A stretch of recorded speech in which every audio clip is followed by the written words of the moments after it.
So, I'm finally doing it. I'm going to rank every single movie made by Walt Disney Animation Studios.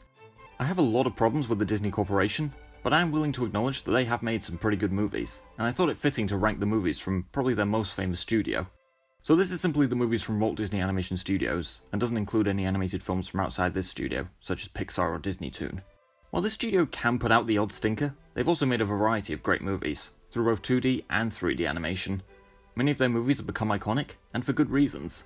I will establish in advance that I haven't actually rewatched all the movies for this specific video. When doing ranking videos, I've made a rule that I have to watch all the films or shows eligible, even if I've seen them before. There is one exception to this rule, however, and that's if I've seen the film or show twice and liked it neither time. And in this case, I've actually covered these films in previous ranking videos. For Pocahontas, it was in the Disney Renaissance ranking video, and for Chicken Little, Ralph Breaks the Internet and Frozen 2, it was in the Disney CGI ranking video. I have put more thought into my opinions from before, but it's mostly more points on why they don't work. And speaking of which, I have covered quite a lot of these movies in previous ranking videos, so I don't want to repeat myself too much, especially since this video will be quite long without it. Unless my opinion has changed on any of them, but I will provide points on why I like or don't like them either way. So, with this out the way, let's get started. The Three Caballeros is one of the most boring movies I've ever seen. The 1940s was a time where Disney released Pinocchio, Dumbo, Bambi, and a ton of Anthology movies. While one of these was great, the others ranged from mediocre to shit. And this one is shit. The movie sets itself up to make you think Donald Duck will play an important part throughout, but he's pretty much sidelined for the first 30 minutes, and we don't even get the titular Three Caballeros until the 42-minute mark. Then when he does become a major character in the movie, he basically just gets a feathery boner for lots of different women, leading to a bizarre scene in which he arrives on a beach and flirts with a ton of women. It also makes the Lay You're Loving Me song sequence in Mamma Mia look normal, and the characters just talk and talk endlessly. Characters, or the narrator, spell out practically every individual thing like it's an episode of fucking Peppa Pig or something. I suppose the combination of live action and animation looks good, especially for 1944, and the part with the train is potentially intriguing, but it ends before it can go further. And I think that's it for positives. It's an almost worthless experience that I have no plans to revisit. Another really boring anthology movie from Disney. I can't remember anything that happened in most of these segments, but I'll sum up the ones where I do have something to say. Bumble Boogie is okay, and has some creative visuals. The Legend of Johnny Appleseed is okay, and has some sense of story to it. Little Toot is boring. Apparently it influenced David Mitton, the original director of Thomas the Tank Engine, to create Tux. Fuck, really? But Tux is so much better. Trees is briefly interesting because of its visuals, but grows stale quickly. And yeah, I have nothing at all to say about the rest. Just pure boredom. Oliver and Company is shite, but I've put it above these movies because at least it tells a story, albeit a very, very loose one. It's an adaptation of the story Oliver Twist, a very dark and gloomy story. I've not read the book, but I've seen the film adaptation of the musical, which I loved. And what does Oliver and Company do? Well, it throws the well-handled dark tone, interesting themes, and even memorable characters out the window, in exchange for toned-down boredom and broken pacing. I can't think of a single plot point in this movie that has proper build-up. None of the characters or relationships feel genuine because there's no time to absorb them. The movie is always on the go, and what time could be spent getting to know these characters is wasted on piling on more characters and unforgettable song numbers. Many people consider Why Should I Worry to be the one good song in the movie. I disagree, I forgot it almost immediately. The thing I remember most about the song sequence is how the Billy Joel dog drags the sausages through wet cement, and somehow they're completely clean. I enjoyed the movie Oliver, and although Oliver Twist isn't the most interesting protagonist ever, at least he has an interesting goal and some sense of character arc. While it does have some fun song and dance numbers, they don't feel inconsistent with the otherwise rather dark tone of the movie, and it does have many memorable characters who we actually do have time to get to know. Oliver and Company has none of these things. The characters are bland, the pacing is too fast, the songs are forgettable, and the tone is fucking bizarre. Do I like anything about the movie? I suppose the backgrounds look decent, even if the characters themselves look cheap, and the lead up to the villain's death is decent, which isn't something I can say about the rest of the movie. And yeah, that's all I have to say. I realised the villain was voiced by Robert Loggia, so I could do the Family Guy joke to sum up this movie. It's Oliver and Company. O as in Oliver and Company. L as in Luke, did you see Oliver and Company? It sucked arse. I as in I thought Oliver and Company sucked. V as in Vincent, did you see Oliver and Company? It sucked arse. E as in everybody hates Oliver and Company. R as in Robert Loggia was in Oliver and Company. Space. and symbol. Space. C as in Christ on a bike, Oliver and Company sucked. Home on the Range is just really boring. Roseanne Barr voices a talking cow. She's just as funny in this role as she is in real life. In short, not funny. My pronouns are kiss my and my pronouns are you're not funny. Ned will be right back. You've just told me to tell you. I'm hoping for not to come back soon. I have funny recording equipment right here. Okay, I'm back. Yeah, I just don't have much to say about Home on the Range. The characters are forgettable and or annoying, the jokes are shit, and the animation looks kind of cheap too. There's some decent songs, and one or two mildly funny jokes, but honestly, it's just a boring experience. Yep, I still hate this movie. Most of my opinion from my rewatch for the Disney CGI ranking has remained intact. The film is needlessly mean-spirited, the characters are unlikable, one-dimensional or both, the jokes, whether they be random cultural references or half-baked world building, are mostly unfunny. The soundtrack consists mostly of random pop songs, and the message is horribly executed. When people look at movies that try to replicate Shrek's style without understanding why it worked in that movie, Chicken Little is one of the main films that comes to mind for many. And yeah, Chicken Little is absolutely a Shrek wannabe. It's such a shame learning about the film's troubled production and how the director Mark Dindo wanted to make a completely different, and probably much better movie. There's only really two things from the original video that have changed for me slightly. The first is the scene in which Run to the Litter tries to get the soda from the drink machine. Admittedly, this is actually quite funny, and the only time I laughed outside of Adam West's cameo at the end. And the other is the animation. Oh, don't get me wrong, I still think it looks awful even for 2005, but I think I have a bit more to say about which parts of the visual style look bad. The character models themselves look fine for the most part, although some of them do look quite robotic.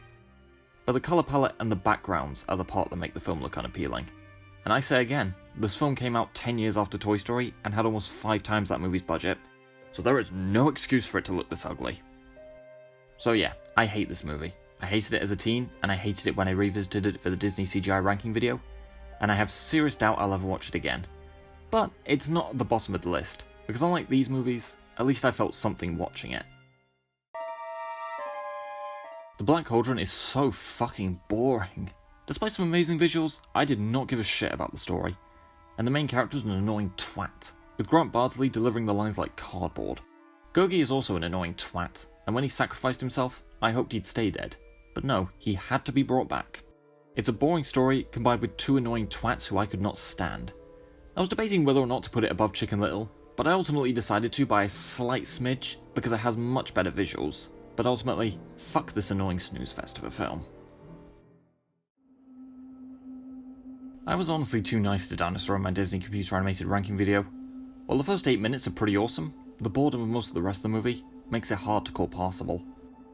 I don't remember any of the characters in the movie, and the fact that they talk ruins any sense of realistic illusion I could have gotten.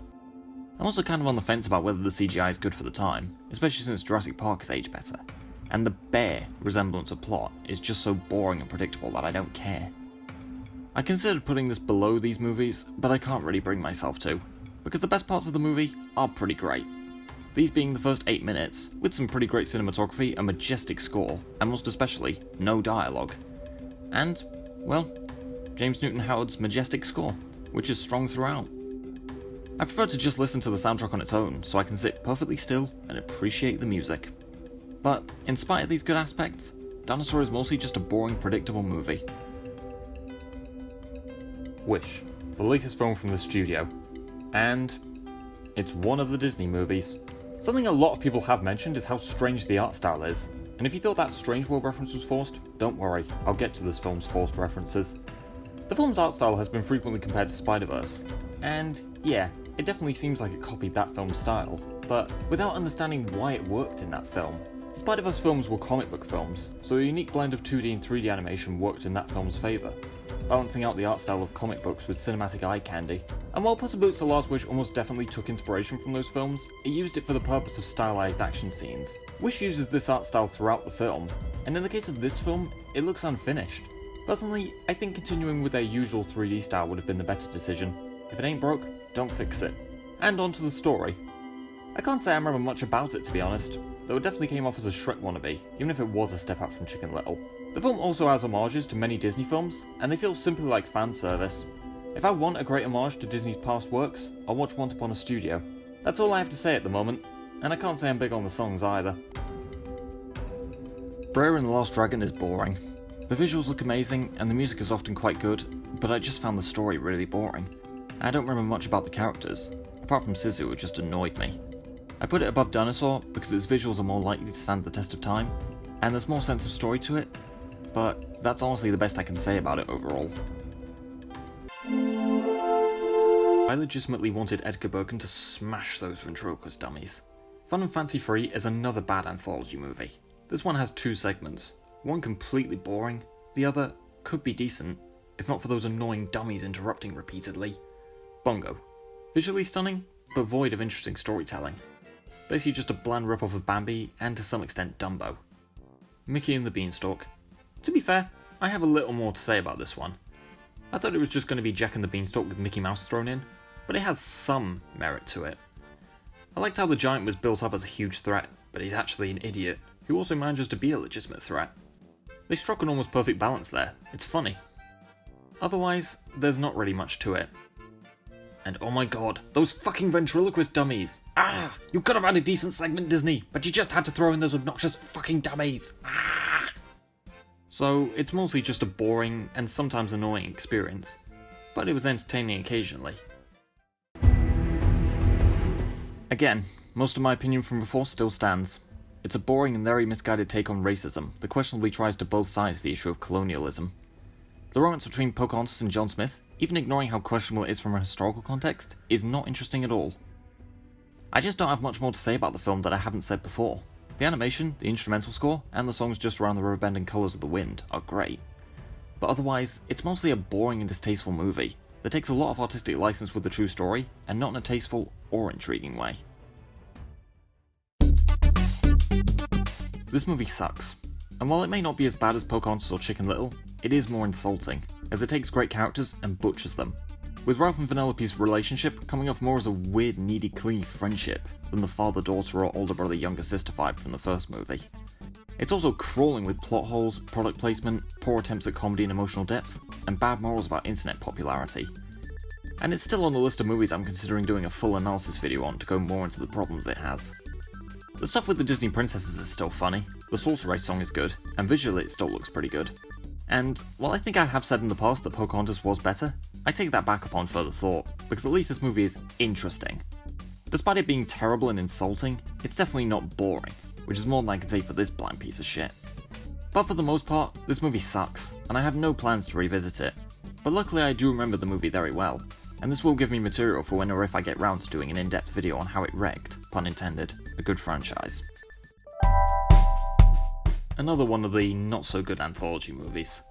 The animation and music are good, and there's occasional creative moments with the animation, but it's not particularly intriguing overall, and I don't really have a lot to say about it. The film tries to be educational a lot, but, well, it tries to be educational too often, and when it tries to be fun, it often just doesn't really succeed, even with the odd creative moment or joke with Donald or Goofy. Thankfully, the film is less than 45 minutes long, and I'd take it over the boredom of the Three Caballeros, Melody Time, or Fun and Fancy Free, mostly because it's much shorter. I've seen this movie 3 times, and I swear it gets worse on every viewing. Third time round, and I can say, this is a bad movie. I'm struggling to remember what I used to enjoy about this movie, apart from the animation and music, which are pretty stellar to be fair. I think the main problem with the movie is the script. The slapstick with the animals is not only just kind of boring, and pretty much a cheap knockoff of Tom and Jerry, but it goes on for far too long, and takes up at least half the movie. Then the other half, which actually focuses on Cinderella, you know, the titular role, basically leads to an outcome that Quentin Tarantino would almost definitely have a wet dream about. And it's not particularly interesting either.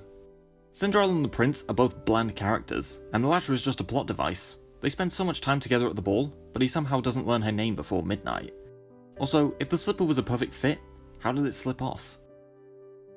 And that's all I really have to say, to be honest. It's just kind of a boring movie, really. Visually stunning, but ultimately a style over substance movie.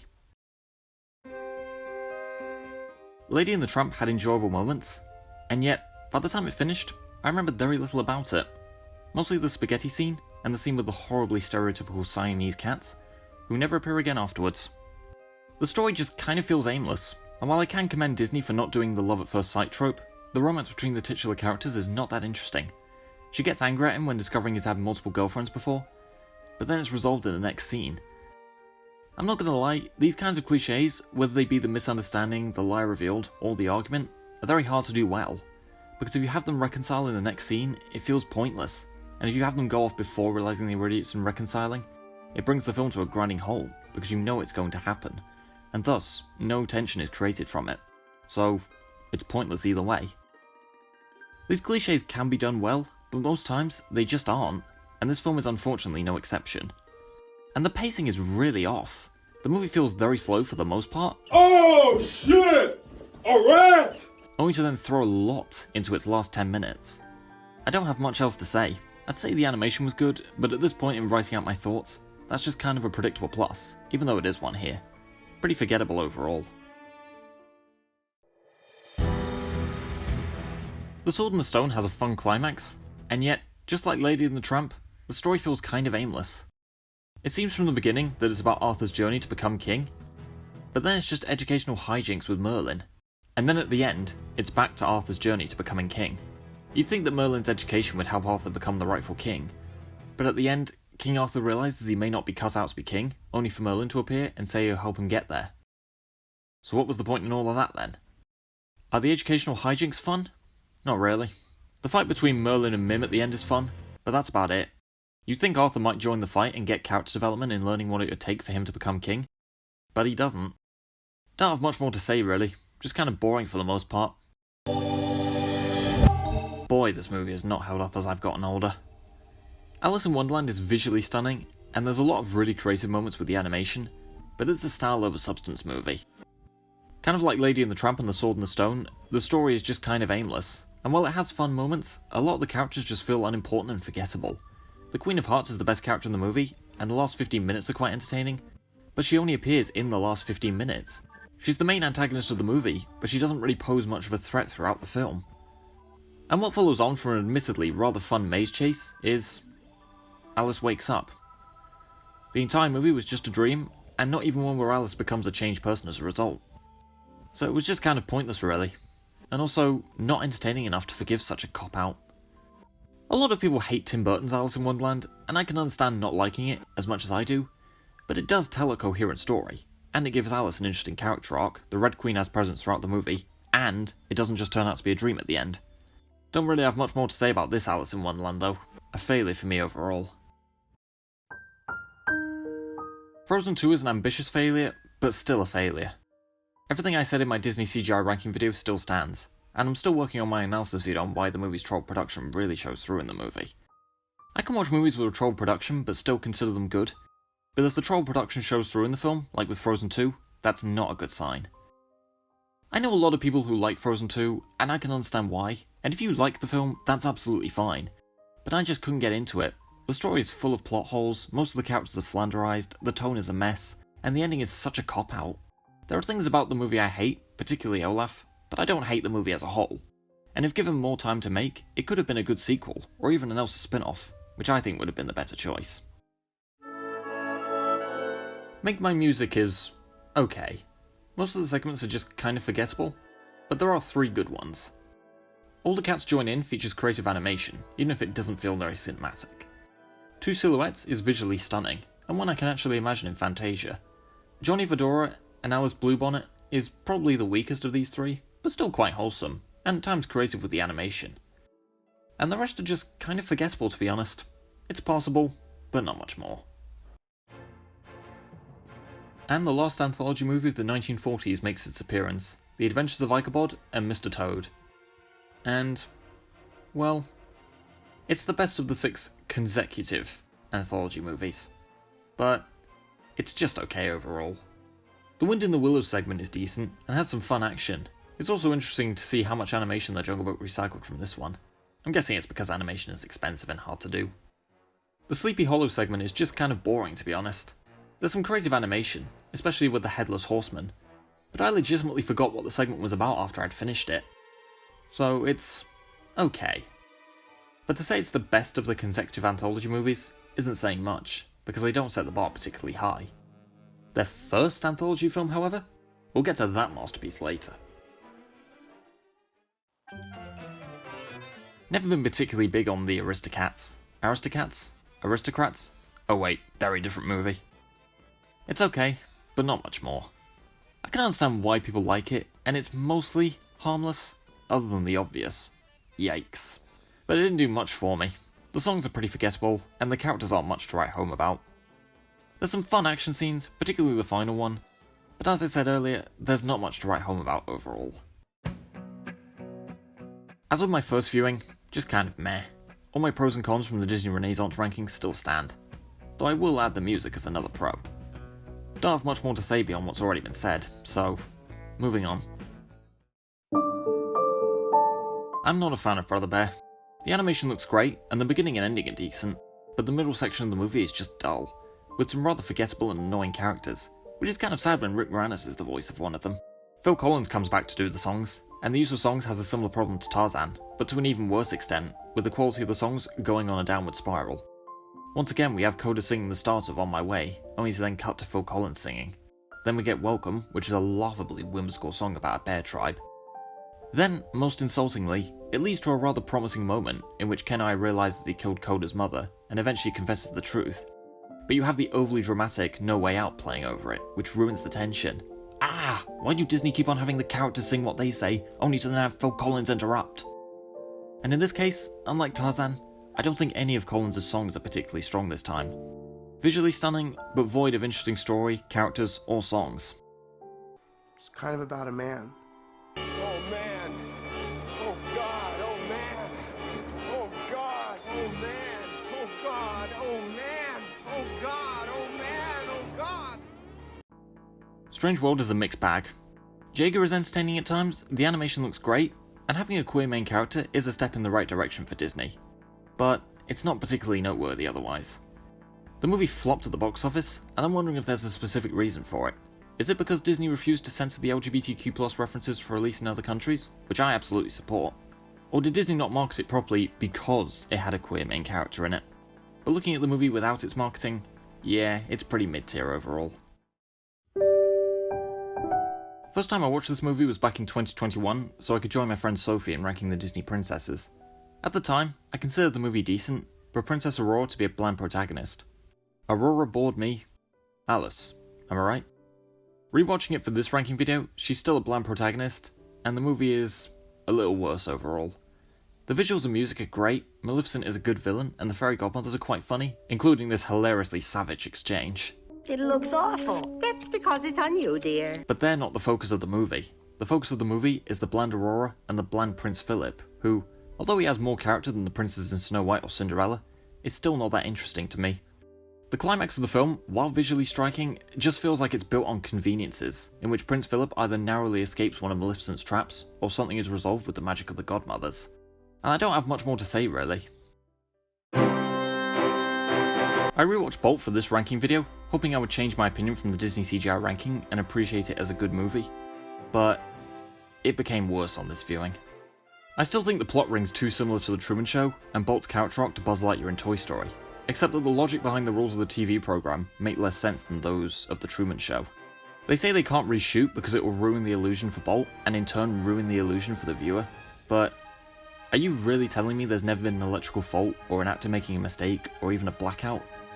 And it's hard to suspend my disbelief this far, considering that the movie does take itself quite seriously.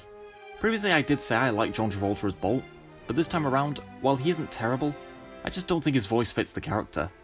I remember Shea Frillis saying he believed Adam West would have been a better choice, and after hearing him say it, I agree. Could really up the light-hearted nature of the film. Bolt isn't a bad movie, and I can understand why people like it, but at this point, I don't feel the need to watch it again. The Great Mouse Detective is such a weird movie to me. While it does have a fun climax, and the concept behind the rivalry between the hero and the villain is kind of entertaining, the world building is so bizarre that it's hard not to gloss over. So, it's a movie consisting mostly of mice and rats, also cats and dogs in supporting roles, and most locations are ones made for rodents to access. Okay, but there's also human-sized locations and objects. Buckingham Palace has both an entry for humans and for mice, and no humans at the palace have questioned this. There seems to be a mouse Queen Victoria as well as a human one, and the climax involves a fight at the human-sized Big Ben. Not gonna lie, this movie might have worked if it was about humans discovering the existence of mouse-inhabited places, but despite plenty of human-sized building and objects, humans seem to be absent from the movie, and it's not quite off-the-wall insane enough for me to just laugh and gloss over. And this aspect is very oddly distracting. What do I think of the rest of the movie? Well, I like the stuff I mentioned at the beginning, but I don't have a lot to say otherwise. It's alright. Dumbo was a strange one. I like what the movie is building up, and I think the relationships Dumbo has with his mother and with Timothy are quite touching. The animation also looks great, and the song Baby Mine is very nice to listen to. Where the movie really suffers is with its pacing and coherence. The last 20 minutes feel like an absolute clusterfuck. The pink elephant scene is just too weird to enjoy even ironically. It adds nothing to the story, and it goes on for 5 minutes. And the scene in which Dumbo is given the feather to help him fly didn't feel fleshed out enough, especially since in the very next scene, he realizes he doesn't need it. The movie is just over 60 minutes long, and I feel like they should have put less of that runtime into the pink elephant scene, and more into the plot point about the feather. So, it's a decent movie, but not much more, and it's definitely not on the same level as the iconic Tom and Jerry short Jerry and Jumbo. Atlantis: The Lost Empire is pretty average. It has some quite interesting characters, and the world of Atlantis is quite an intriguing one, and my god does it look amazing.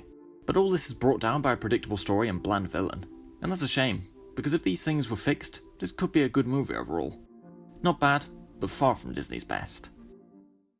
Before I get onto the 7 out of 10 or higher films, I thought I'd take a brief moment to talk about their celebratory short, Once Upon a Studio, made to celebrate the studio's 100th anniversary. As people have said, it's a great short that comes off less as them showing off what they own, but more what they made. It features references to all their animated films, rather than just the most popular, and refrains from including characters from Pixar, Star Wars, Marvel, etc. It's essentially the anti-Ralph Breaks the Internet. They even utilise both 2D characters and 3D characters, rather than just one or the other. And the interactions between the characters are genuinely fun to watch. If Disney's going to keep milking all their pre-existing properties, they should consider doing a series of shorts showing more interactions between their characters, and or have them sing songs from each other's films. And with that, let's continue with the ranking. I didn't think much of The Rescuers the first time I saw it. It was a decent watch, but not much more. On rewatch, it's still not amazing, but I liked it a lot more. I still don't think the animation looks great, but the film does have a certain amount of charm and comfort to it. The titular rescuers are likeable characters, and I like how their romance is built up over the course of the movie without it hijacking their roles in the story. Penny is a likeable character as well, and I feel bad for her situation and root for her to find a family, even when her arsehole kidnapper tells her it won't happen. Seriously, fuck that woman. I also like how the characters being animals is worked into the story quite often, and it's fun seeing the local animals help Bernard, Bianca and Penny escape during the climax, as well as the rather wholesome ending in which the latter is hailed as a hero and finally adopted. The Rescuers is a good movie overall. Hercules is a good film. That's about it. Everything I said in my Renaissance ranking I stand by, and I mostly consider it good because of the song Go the Distance, the animation, the climax, and James Woods' vocal performance. Although, I do think Danny DeVito is funnier than I gave him credit for. I've now seen the film 3 times, and each time, I thought it was a good movie. Not up there with the best animated Disney movies by a long shot, but far better than a lot of their movies. The thing that easily carries Treasure Planet the most is John Silver, a superb and layered Disney villain. I like that he's not a twist villain, and how we know he's a villain very quickly, but the protagonist Jim doesn't, and as such, tension is built up. I also like how even though John has an obsession with money, he does care for Jim, and eventually prioritises his life over the treasure from the titular planet. On top of that, the animation is fantastic. This was one of Disney's final 2D animated movies, and a lot of effort went into this part of the movie in particular. And, despite these things, the movie is quite flawed. The side characters are either bland or annoying, and the space setting doesn't really add anything to the story. As a reminder of that, the ships are just like sea ships, and the ports just like Earth ports. I personally think Disney should have done a traditional adaptation of Treasure Island, but kept the characterization of John Silver from this movie. I think my rating is a little generous here, but I think it's the relationship between Jim and John that elevates it to a good movie. Although, much like with Hercules and The Rescuers, the 7 out of 10 is much closer to a 6 than an 8. 2 years ago, I watched The Princess and the Frog for a Disney Princess ranking on my friend Sophie's channel. I stated how intrigued I was by Tiana as a character, a fast thinker, positive, and a workaholic, who has a desire to turn a rundown sugar mill into a restaurant. Though, not so much for herself, but rather to fulfill her late father's wish, and I like Anna Kanoni Rose's vocal performance. Revisiting the movie for this ranking, and summing it up as a whole, I like it. Not as much as I did the first time, but a perfectly good movie all the same. I like the first act the most, and how it sets up the story, and the third act is a good ending. I like a lot of the characters, but one I would like to mention is Charlotte. I like how even though she is spoiled and occasionally entitled, she does care for her best friend Tiana. I especially love how she wants a prince for the entire movie, but gives up the opportunity when she sees the love Tiana and Naveen have for each other. And honestly, when she catches the bouquet, it's warranted. I also think the movie has some good songs, particularly Down in New Orleans and Almost There. I especially like the art style of the song sequence for the latter, and as you'd expect with Disney, the animation is great throughout the movie. And yet, despite these good aspects, I don't find the stuff with the animals as interesting. Even the songs take a bit of a dive, and it does make the second act less interesting, but not bad at all. It's just mostly the human stuff that intrigues me. And while the third act is a good end, it does use the misunderstanding part, which has a predictable outcome, but I do like Tiana's decision not to take Facilia's offer in order to not dishonour her father. The Princess and the Frog is a flawed, but good movie overall.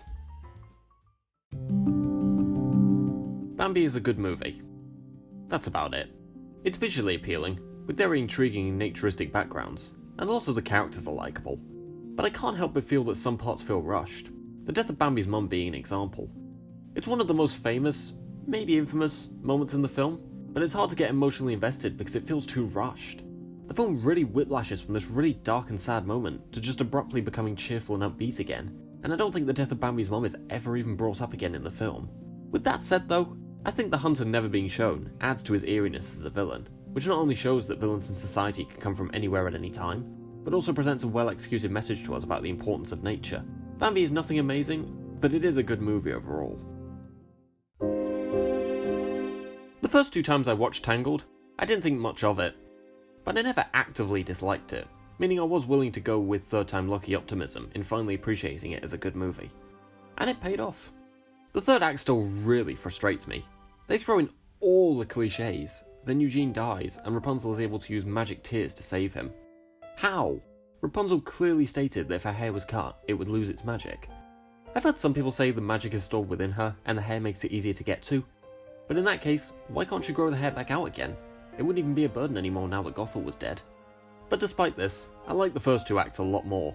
The setup of the movie is really good, and this time around, while Gothel does have similarities to Frollo from The Hunchback of Notre Dame, I forget it quite quickly, mainly because the stories go in different directions. And Gothel is an interesting villain, forced to go to evil measures to get eternal youth, and I do have more appreciation for Mother Knows Best this time around.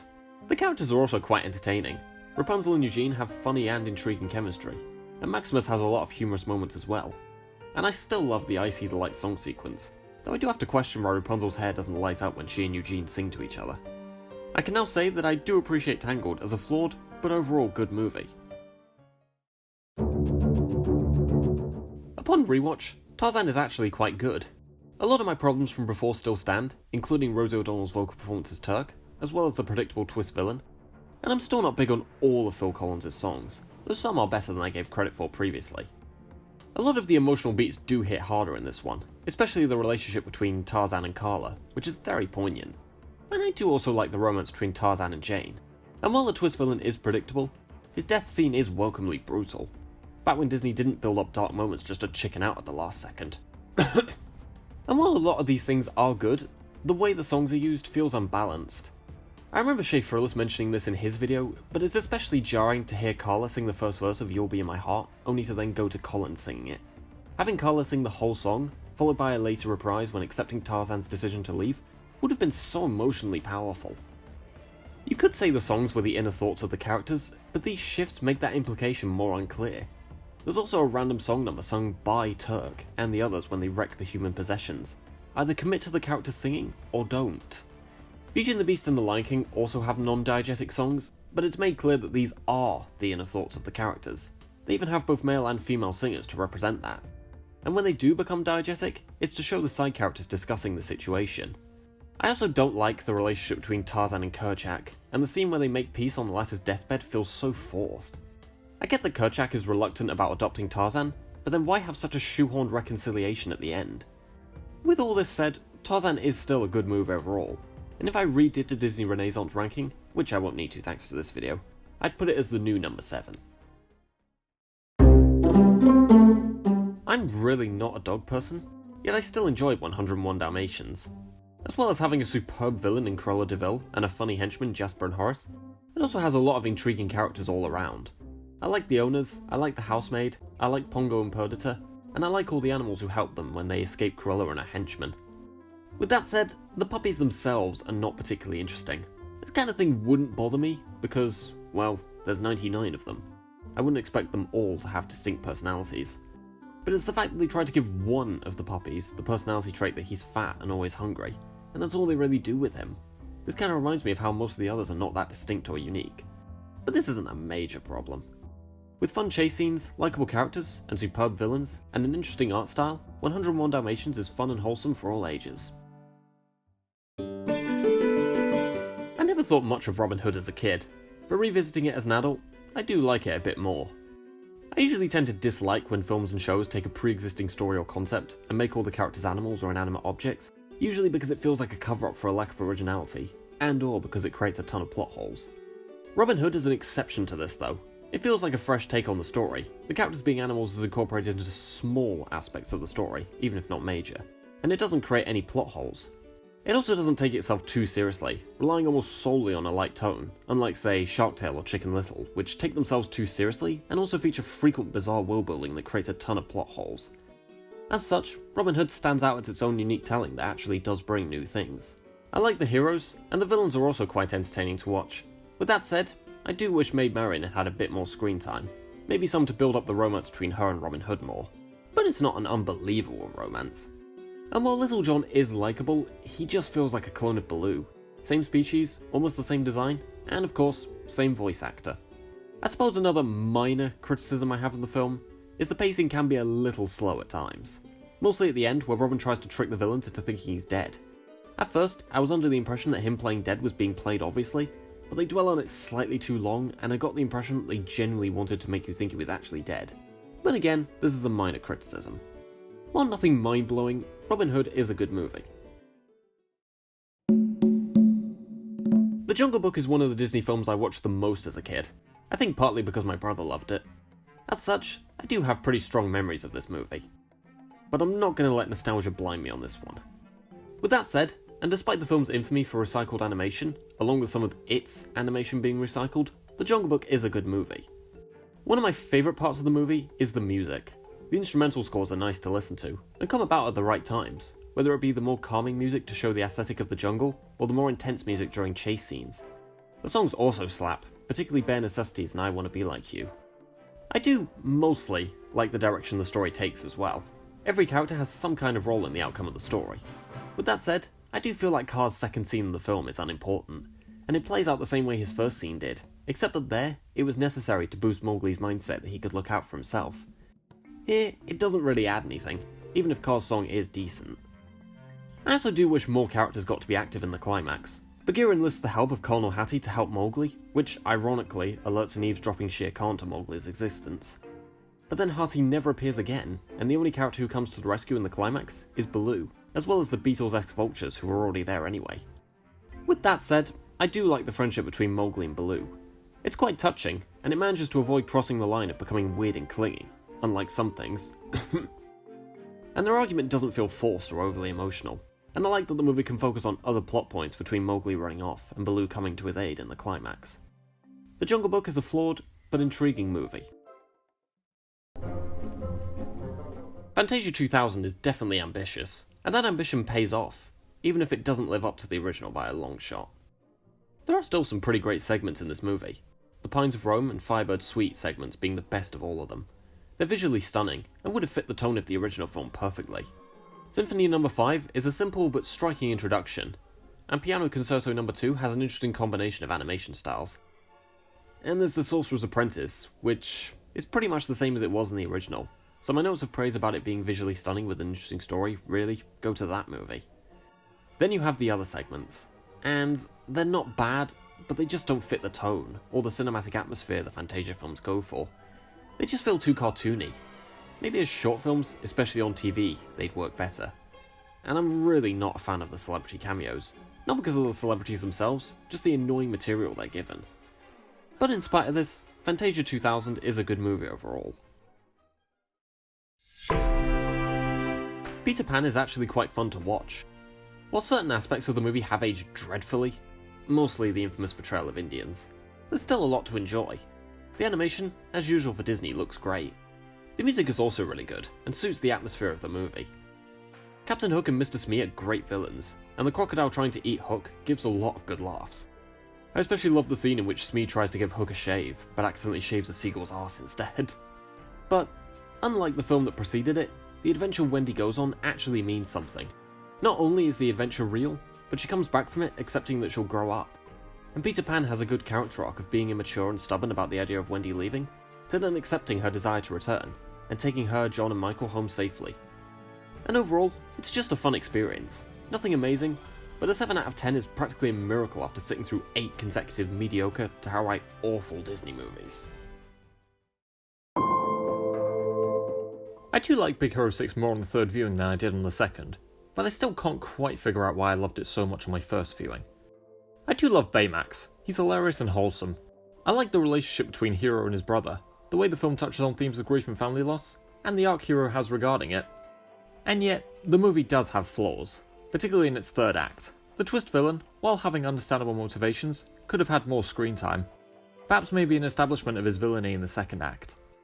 As well as this, Baymax's death is not only retconned, but also kind of pointless to the story. Could he really not have saved both him and Hero?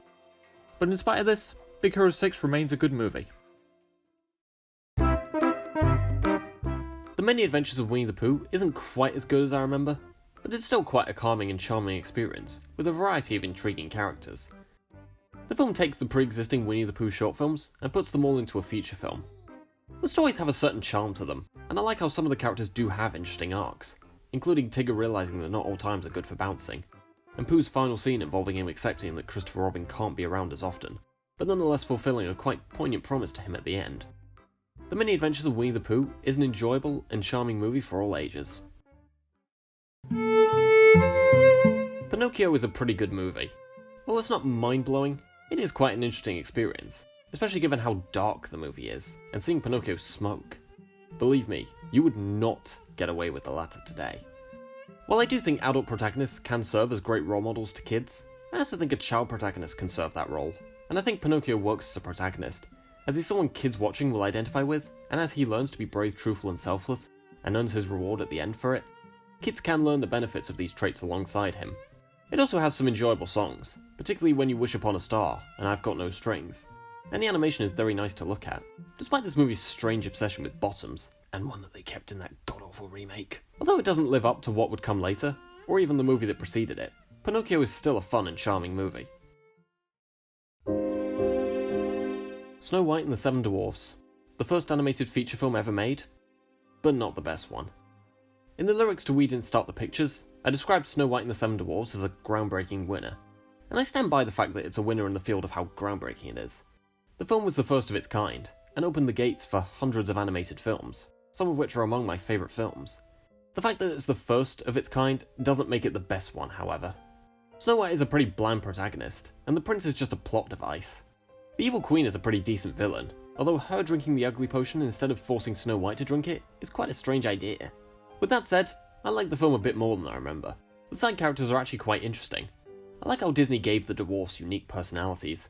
It's especially intriguing seeing Grumpy be, well, grumpy throughout the movie, only to later have a change of heart and be genuinely distraught over Snow White's death at the end. While the trope of a character dying only to come back has been done to death, no pun intended, back in 1937, the outcome was probably much less predictable. I also love those evil-looking eagles, and how you think they're siding with the evil queen, but really, they're just indifferent to everything, continuing to smile evilly when she falls to her death. And the animation looks amazing. It's the film that introduced Disney's iconic aesthetic, and has stood the test of time very well, even putting in details like the shine in the jewels the dwarfs mine. The songs are also quite nice to listen to, with the Hi-Ho song being the most memorable. Overall, it's a pretty good movie, and I can see why it's remembered as important historically, and deserves its place in the National Film Registry. But to me personally, it's not as amazing as it is groundbreaking, unlike say Toy Story. Meet the Robinsons remains an underrated movie, and most of my thoughts from the Disney CGI ranking video remain intact. Despite overly fast pacing, it does feature good animation, hilarious side characters, and a fantastically executed message. I don't have much to add, so I'll reiterate my thoughts about how great the ending is. I love all the subtlety of it. Wilbur takes Louis back to see his mother as promised, despite knowing he's risking his existence for it. while Lewis eventually reconsiders, realising that allowing himself to be taken in, he achieved a huge future and family. He's been hung on the past for so long, but ultimately learns to move forward in life, and also helps to improve Goob's future before returning to the science fair. And when the businessman tells him he has a bright future ahead of him, he sees Lucille, Bud and Franny standing in front of him, showing that his future is literally right in front of him. This is the definition of keep moving forward. Meet the Robinsons is still a flawed, but ambitious and intriguing movie. Winnie the Pooh is such a charming movie. It is more grounded in story structure than the many adventures, and I've heard some people say it's a little disjointed in terms of structure, but I disagree. There are 3 different storylines in the movie: Pooh looking for honey, Eeyore losing his tail, and everyone thinking Christopher Robin was kidnapped by a Baxan. But they do all link together, and are prominent throughout the movie, although the last doesn't really come in until the second act. I've also heard people complain about the short runtime, but I honestly don't care that much. I think it uses its runtime quite well, and it's hard to think of a scene that doesn't move the story forward. And honestly, it's just such a comforting movie. I love the characters, Pooh included. Pooh is a character that you just can't hate. Well, unless the public domain turns him into a serial killer. And I like that even though he is so lovable, he's also flawed and makes mistakes. He manages to be quite naive, but not to the point of becoming annoying. And over the course of the movie, he does make some smart choices, such as using the words of the book to get everyone out of the hole, and also proves to be quite selfless, giving up eating honey with Al to get Eeyore's tail back to him, being rewarded with a huge pot of honey by Christopher Robin for his selflessness. And the movie also has a lot of funny moments, my favourite one being when they all fall down the hole and Piglet has to get them out with a rope, only to cut it up and then state he cannot not. Not? Who's there? Pooh? Pooh who? No! But I'll let you watch the rest of the scene for itself. And it also has some good songs, my favourites being the Baxan song for its interesting use of chalk-like visuals, representing them drawing out their visions of what the Baxan does. And Everything is Honey, which has a nice rhythm, and showcases the point where Pooh is so desperate for honey that he hallucinates a world made of it, with some genuinely great animation. Winnie the Pooh is a funny and heartwarming movie from Disney. The Emperor's New Groove is one of my favourite Disney movies, primarily because it goes almost all the way with its light-hearted tone. It mostly doesn't take itself too seriously, apart from the misunderstanding part, which does take itself a bit too seriously and feels out of place. And fitting in with the light-hearted tone, the film is often very funny, the best scenes being those with Kronk, especially when he hums his own theme music while disposing of Kuzco's body. And another standout would be when Kuzco and Portia try to get to the capital before Kronk and Yzma. I also think Kuzco has a good character arc, having been spoiled from a young age and becoming entitled and selfish as a result of it. He initially seems to have no compassion for others, but then ends up showing genuine humanity, like when he, without thinking, saves Portia and then tries to deny it. Over the course of the movie, Kuzco realises his selfishness and tries to better himself, and also provides for the people around him, including Portia's family. The Emperor's New Groove is a really enjoyable movie, with a lot of great humour and superb character development. The Fox and the Hound is such an underrated movie, and I'd like to call it an amazing movie, but there are a few things that hold it back, as frustrating as it might be. Some of the voices for the characters can be distracting, especially in how they sound exactly like characters from previous Disney movies, such as Tigger, Piglet, and the Sheriff of Nottingham. And yeah, I know it's the same voice actors, but it doesn't change how distracting it sounds. Another thing that's kind of jarring to me is when Chief falls off the railroad track bridge and they try to make you think he died, but he actually just broke his leg. But in spite of that, this is a really good movie. Pretty amazing that I considered it to be Disney's best animated film since Fantasia, 41 years prior. I would go on to rewatch better films that came out during the Renaissance period, but that's besides the point. The relationship between Todd and Copper is rather touching, and I like the way it progresses, with it becoming more complicated and conflicting as they get older. The outcome of them protecting each other in the climax is kind of predictable, but their final goodbye is poignant enough to make up for it. The relationship between Todd and Tweed is very poignant, including the love they have for each other, and that downright depressing scene in which she reluctantly takes him to the game reserve due to him no longer being safe with her. And I like that the movie has the bravery to stick to this, rather than having him return home just for the sake of a happily ever after. The Fox and the Hound is a welcomely dark and rather sad, but also very emotionally gripping movie, and it's a shame it's not frequently talked about. Frozen is still a very good movie to me, though my opinion hasn't changed too much. It still features good songs, intriguing characters, amazing animation, and smartly executed morals. I will say that I initially hated Do You Want to Build a Snowman, and I'm still not big on it, but this time around, it's not awful. And as I mentioned before, it does at least move the story forward, unlike Fixer Upper. Something I will mention that I didn't before is how relatable Elsa's arc can be, one that can resonate with people who shut people out for fear of hurting them, with Elsa figuring out how to control her emotions, in turn controlling her ice powers, and not having to shut Anna out. I can't currently think of anything else particularly new to say, but I will say that while there was a lot of hype for it for over a year after it came out, I can definitely understand that hype. Zootopia is still a very good movie to me, with well executed themes, creative world building, amazing animation, intriguing characters, and a lot of great jokes and emotional depth, even if the flaws regarding the twist villain, nudist colony scene, and the argument between Judy and Nick still stand. I'll take this opportunity to expand on Judy and Nick's character arcs, which I think are really well handled, and I think work off each other superbly. You have Judy, the ambitious bunny cop, who wants to reduce the tension between prey and predators, and Nick, the con artist fox, who wants a spy to be a cop, but faced discrimination and felt that taking the predictable path of con artist was the only option. I like that Nick initially helps Judy just to seize her evidence of him admitting to tax evasion, but over the course of the movie actually seeks to help her, seeing an opportunity to prove that he can be a good cop as well, as had been his desire as a kid. Though the argument between Judy and Nick has a predictable outcome, I like that she is shown to be flawed, with a suggestion that predatory biology is responsible for the savage epidemic, causing negativity and tension, which had been the opposite of her intentions, and an error that she eventually fixes with Nick's help. Although Judy had expressed pessimism about Nick, and Nick had expressed pessimism about becoming a cop, they both see the good in those respective people or careers by the end. Zootopia remains a stunning, funny, emotional, and thought-provoking movie. Aladdin is still a really good movie, and I stand by Robin Williams as the genie being the best part of it. As well as Williams' hilarious and energetic vocal performance, the genie is a great character, managing to work as both a comic relief side character and an important character to the story, as well as seamlessly working in a more emotional and sympathetic side to him. While I've said most of what I'd like to say about this film in my Disney Renaissance ranking, the characters of Aladdin and the genie, the songs and the animation, I'll take this opportunity to talk about some of the other characters. While Jafar manages to be an entertaining and quite threatening villain, there's the more likeable characters in Jasmine and the Sultan. I like how Jasmine wants to marry who she wants, rather than who the Sultan wants her to. And even though the Sultan is trying to force her into a marriage, you understand that he wants someone to take care of her when he's gone. It's a situation where you understand the desires and motivations of both characters, and the Sultan's decision to change the law so Jasmine may marry Aladdin is superb character development. Aladdin is still a really good movie, and there ain't ever been a character like Robin Williams' genie. Mulan is still a really good movie, and I stand by everything I said in my Disney Renaissance ranking video. For this video, I'll say that Mulan should be a makeup remover, given how quickly she removed her own makeup. Wow, not only did she save China, but she also showed skills in quick and effective makeup removal. And the movie still maintains the superb action scenes, characters, songs, balanced tone, and compelling themes and messages I mentioned before. A very good movie. Encanto is a fantastic movie. The writing, the voice acting, the music, the visuals, the themes, all brilliant.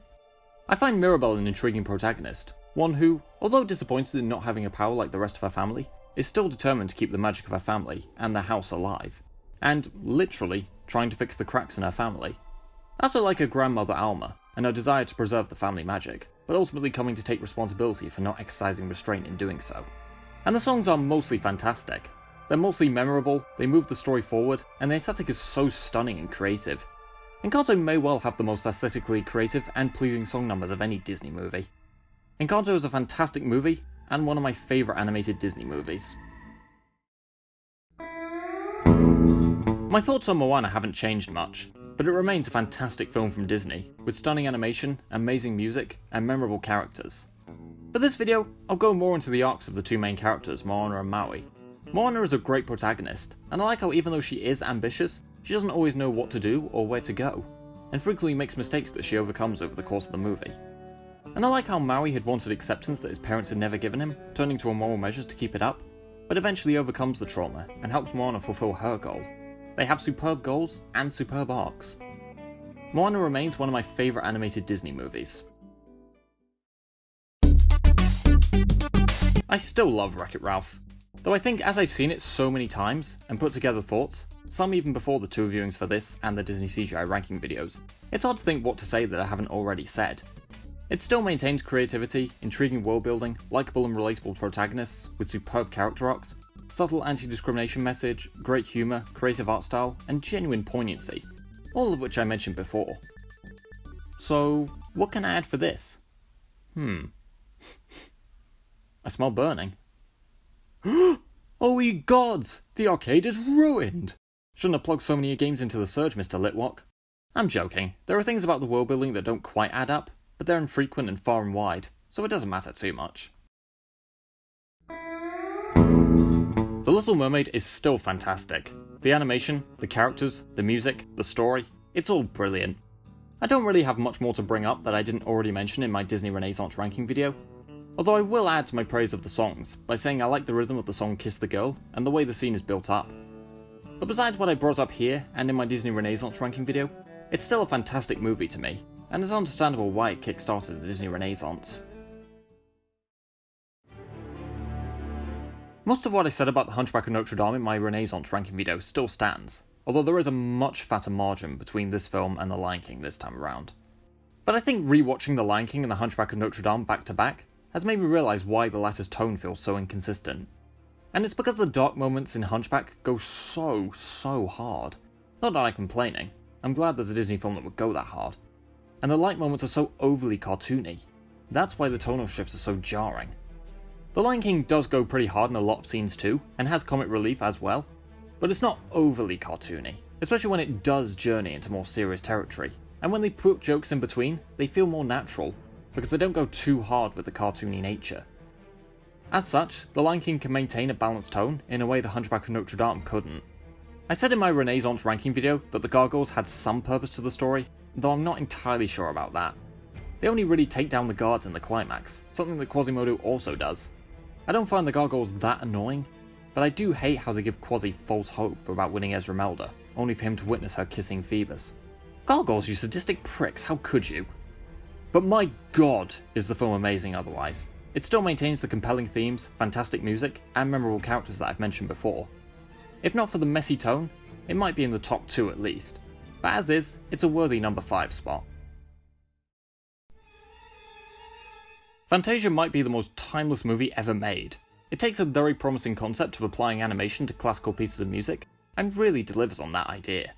While I do think some sequences are better than others, all of them are good at the very least, with Night on Bald Mountain teamed up with Ave Maria being my favourite one, with the dark visuals really assisting the great combination. This is one of those rare instances where it felt like Disney was leaning more towards the adult crowd than the kid crowd, but I think kids of a certain age can enjoy it too for its interesting colours and the presence of Mickey Mouse in the Sorcerer's Apprentice segment. At some point I should probably do a video where I rank every segment in both Fantasia films from worst to best. There's definitely something to say about each of them, even the weaker ones. But for now I'll say, Fantasia is a visually stunning and intriguing masterpiece that I'm praying will not be butchered by a live action remake.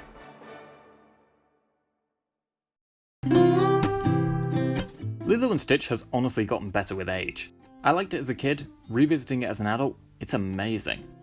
The film hits both its emotional and comedic moments fantastically, feeling balanced in tone and providing so much subtlety in its emotional depth. Like how Lilo believes Pudge controls the weather, having become traumatized following the death of her parents in a storm, and Stitch reading The Ugly Duckling and learning of its message, before later feeling unwanted and coming across a family of ducklings. Lilo and Stitch are fantastic protagonists. Despite being different species, they both struggle to fit in and can be violent and aggressive at times, but they understand each other. Lilo's relationship with her older sister and guardian nanny is really poignant. You can see that they love each other, as well as the stressfulness of their situation, in that Nanny has to take care of her, as well as trying to prove herself as a good guardian to a social worker, and later having to find a new job. And there's the social worker himself, and while he could be considered an antagonist, he's ultimately just doing his job, and there are scenes where he sees the difficulty of the situation and how hard Nanny is trying to prove herself. Despite being a movie about aliens, Lilo and Stitch manages to feel very realistic, featuring characters in some very real situations, and even giving depth to the alien characters as well. Lilo and Stitch is funny, emotionally gripping, well animated, and features some fantastic characters, and just has to be near the top of the list.